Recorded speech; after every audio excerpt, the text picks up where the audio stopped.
Sud Radio Parlons Vrai chez Bourdin, 10h30, 12h30, Jean-Jacques Bourdin. Bien, nous allons parler de l'hydrogène dans un instant. Est-ce que nous roulerons bientôt dans des véhicules à hydrogène? Ce n'est pas certain du tout.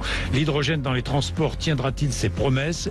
L'hydrogène, effet de mode ou vraie solution pour les transports? Des incertitudes évidemment demeurent. Nous allons en parler dans quelques minutes avec le chercheur Aurélien Bigot qui est notre invité ce matin. Il est 12h07, mais auparavant je voudrais revenir sur ce qui s'est passé dimanche dernier à Vauvert dans le Gard, un canicross championnat de France organisé. 3 chiens ont été empoisonnés au cours de la finale du championnat de France de canicross à Vauvert. Bénédicte est propriétaire de l'un de ces chiens. Bonjour Bénédicte. Bonjour monsieur. Bonjour. Votre chien est décédé donc dimanche, empoisonné par ces boulettes qui avaient été déposées sur le parking, c'est bien cela? Sur le site où nous arrivons pour faire nos canicross, oui. Oui, sur le site, dans ces boulettes qu'est-ce qu'il y avait dedans? Est-ce qu'on sait ce qu'il y avait dedans?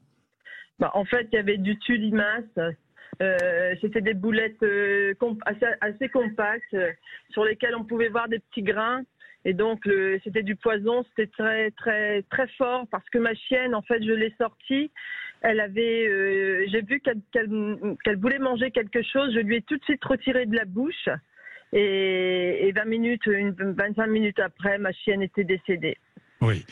Vous l'avez tout de suite retiré de la bouche. 3 chiens sont décédés. 3 chiens sont décédés, oui. 3 chiens sont décédés. Il paraît qu'il y avait une quinzaine de boulettes. Réparties. D'après ce que l'on m'a dit, il y avait plusieurs dizaines de boulettes réparties un peu partout sur ce site, oui. Un peu partout sur ce site. Est-ce que vous avez des nouvelles de l'enquête? Non, aucune nouvelle. À ce jour, aucune nouvelle. Aucune nouvelle. Je rappelle que vous représentez le Canicross Club de Caudry dans le Nord. Vous êtes rentré dans le Nord, donc j'imagine. Hein, nous sommes sur la route, nous nous sommes arrêtés là à l'instant. Vous êtes arrêté, vous êtes sur la route, Bénédicte. Ouais.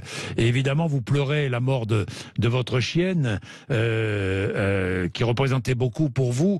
Mais ces boulettes auraient pu faire encore plus de victimes. Oui, énormément. En fait, dès que ma chienne a été prise en charge par mon mari et ma fille, qui sont allés tout de suite voir le vétérinaire, j'ai tout de suite arrêté tous les véhicules qui arrivaient sur le site. Je les ai tous arrêtés pour leur dire qu'il y avait du poison, qu'il fallait surtout pas qu'ils sortent leur chien. Je pense qu'on a tous réagi très vite de façon à limiter vraiment les dégâts. Nous, on aurait pu avoir 3 chiens parce qu'on les a sortis ensemble, tous les 3.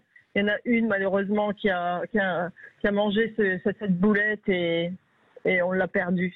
C'est déjà beaucoup trop, vous savez. Ben oui, Bénédicte, mais comment?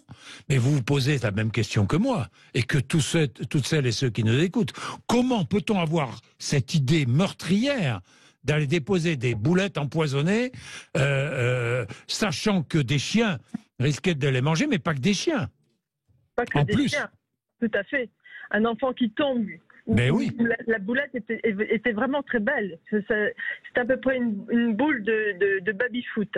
Oui. Un enfant ramasse la boulette, il shoot, il joue avec, il se lèche les mains après. Bien entendu que c'est très, très dangereux, mais sur ce site, il doit certainement y en avoir encore. Oui. C'est tellement grand, il y a combien d'hectares, je n'en sais rien. On ne peut pas tout retourner. C'est très dangereux, effectivement, c'est très dangereux. Merci Bénédicte pour votre témoignage, et on va suivre d'ailleurs l'évolution de cette enquête parce que j'aimerais quand même savoir qui a eu cette idée invraisemblable d'aller déposer des boulettes et pour tuer des chiens. Merci Bénédicte. Il est 12h11.